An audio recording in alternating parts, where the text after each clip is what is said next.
اور جہاں کہیں بھی گول ہا کے نیچے زیر ہو تو وہ بھی کیا ہے، ہا کے نیچے کی زیر گر جائے گی اور وہ بھی کیا ہے، ہائے ساکنہ میں تبدیل ہو جائے گا۔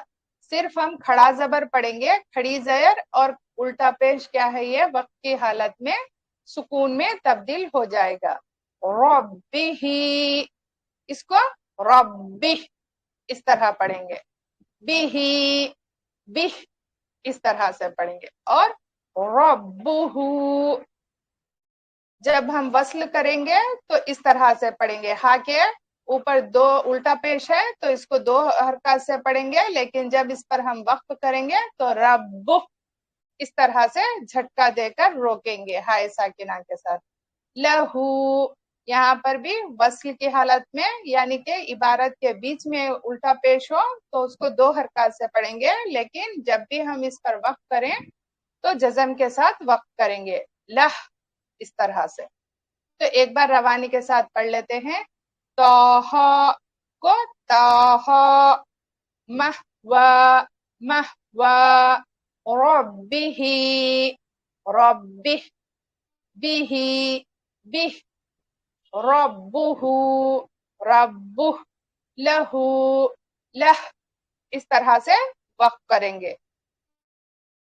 اور یہاں پر ہم لوگ دیکھ سکتے ہیں جہاں کہیں بھی دو زبر ہو تو اس کو ایک حرکت اور الف کے ساتھ وقف کریں گے، جیسے کہ توابن کو توابا، توابا اس طرح سے پڑھیں گے، ماءن ماء اس طرح سے، ہدن ہدن کو خدا اس طرح سے پڑھیں گے، اس کو الف مکسورہ کہتے ہیں۔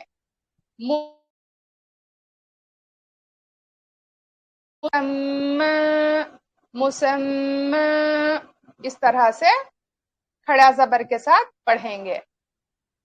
اور دو زیر بھی کیا ہے، وقت کی حالت میں سکون میں تبدیل ہو جائے گا، جیسے کہ بنہرن بنہرن، اس کو بنہر، بشرم بشرن، اس کو بشر اس طرح سے پڑھیں گے۔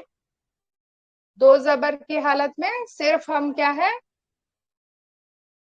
ایک زبر اور الف کے ساتھ پڑھیں گے، جیسے کہ توابا اس طرح سے، اور دو زبر کے بعد اگر یا آئے تو اس کو ہم کیا ہے، کھڑا زبر کی طرح پڑھیں گے، ہدا اس طرح سے۔ مسمى بنہر، دو زیر بھی کیا ہے، وقت کی حالت میں سکون میں تبدیل ہو جائے گا۔ اور یہاں پر ہم لوگ دیکھ سکتے ہیں جب کبھی بھی آخری حرف پر شد آئے تو اس کو دو بار پڑھنا چاہیے، یعنی کہ اس طرح سے، المستقر المستقر، اس کو المستقر قر اس طرح سے، را کو دو بار پڑھنا چاہیے۔ اسی طرح السامری السامری، اس کو آخری حرف یا کو کیا ہے، ہمیں اسٹرس دے کر وقف کرنا چاہیے، جیسے کہ السامری السامری، السامری نہیں پڑھنا ہے اس کو، السامری، یا کو پھر یا سے پڑھیں گے ہم لوگ۔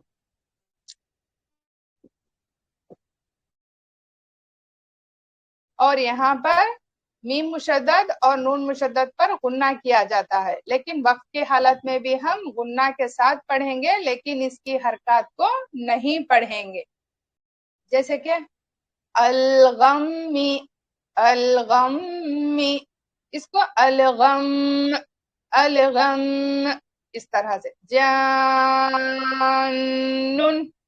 اس کو جان جان اس طرح غنہ کے ساتھ وقف کریں گے۔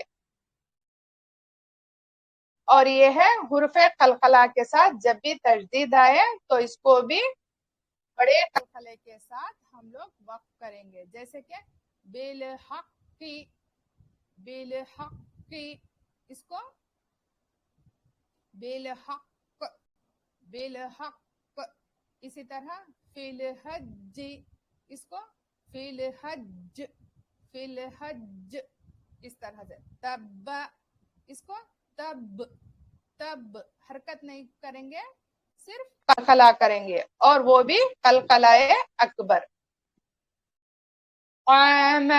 لہم، یہاں پر آخری حرف کے اوپر میم کے اوپر جزم ہے، تو جزم کو ایز اٹ از پڑھیں گے، وقت کی حالت میں بھی جزم پڑھیں گے، جیسے کہ لہم، لہم حسابیہ، حسابیہ اس طرح سے. اور یہاں پر گولتا کے اوپر دو زبر یا پھر گولتا کے نیچے زیر یا گولتا پر دو پیش ہو تو یہ بھی ہائے ساکنہ میں تبدیل ہو جائے گی، جیسے کہ مسلمتن، مسلمہ، راضیتن، راضیہ، حاویتن، حاویہ. اس طرح سے گولتا بھی کیا ہے، ہائے ساکنہ میں تبدیل ہو جائے گی. تو الحمدللہ آج کا سبق ہمارا وقت کے قواعد مکمل ہو گیا. اگر کسی کو کوئی ڈاؤٹ ہو تو وہ